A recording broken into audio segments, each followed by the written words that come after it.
Adapter കാര്യങ്ങൾ വെക്കുന്നതിനെ പറ്റിയിട്ട് നമ്മുടെ ഇലക്ട്രിക്സ് സുഹൃത്ത് ഇതിനെ പറ്റിയിട്ട് ചെറിയൊരു ക്ലാസ് എടുക്കുന്നുണ്ട്. മുക്കാലിഞ്ച് അഡാപ്റ്റർ ഇട്ടിട്ട് മുക്കാൽ ആക്കുന്നു. 20 mm ആക്കുന്നു. ഈ 20 mm ആക്കിയിട്ടാകുമ്പോൾ നമുക്കിനി ഇത് കുറുമ്പലും പോകാതിരിക്കാൻ വേണ്ടി ഇപ്പൊ ഇടുന്നത്. വയറ് ഒന്നും ഡാമേജ് വരാതിരിക്കാൻ വേണ്ടി. പക്ഷെ ഇതിങ്ങനെ ഇട്ടിട്ട് കഴിഞ്ഞാല് 1 ഇഞ്ച് പൈപ്പ് ഇതിട്ട് ഇടുന്നത്. പക്ഷെ ഇവിടെ നമുക്ക് 3/4 ഇഞ്ചിന്റെ വയറ് വരുന്നുള്ളൂ. അതുകൊണ്ട് നമുക്ക് ഇതിൽ കാര്യമില്ല. 1 ഇഞ്ച് പൈപ്പ് ഇടുന്നതിൽ കാര്യമില്ല. അപ്പൊ 1 ഇഞ്ച് പൈപ്പ് നമുക്ക് ഇത് അഡാപ്റ്ററിനായിട്ട് ഉപയോഗിക്കണമെന്നുണ്ടെങ്കിൽ ഈ തരത്തിലുള്ള അഡാപ്റ്റർ ആയിരിക്കും. അപ്പൊ ഇതിലൊക്കെ നമുക്ക് ഇട്ട് കഴിഞ്ഞാല് ഇത് നമുക്ക് 1 ഇഞ്ച് പൈപ്പിനെ കയറ്റാൻ പറ്റും. 25 അപ്പൊ ഇതൊക്കെ നമുക്ക് ഇവിടെ ഇതാക്കാൻ പറ്റില്ല. ത്രെഡ് ഇല്ല. ഇങ്ങനത്തെ ത്രെഡ് ആയിരിക്കും ഇവിടെ ഇതിടാൻ പറ്റില്ല. പക്ഷെ ഇതുപോലത്തെ എന്തെങ്കിലും കമ്പനി ആക്കി കഴിഞ്ഞാൽ ഇതൊക്കെ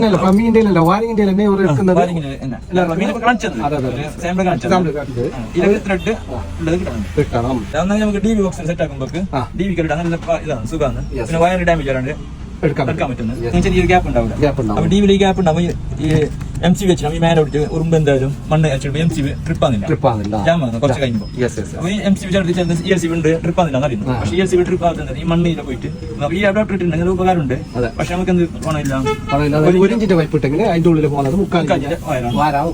അപ്പൊ 1 ഇഞ്ചിന്റെ കമ്പനി കാറുണ്ട്. ഇതിന്റെ അഡാപ്റ്റർ 1 ഇഞ്ചിന്റെ. Thank you. Okay, welcome.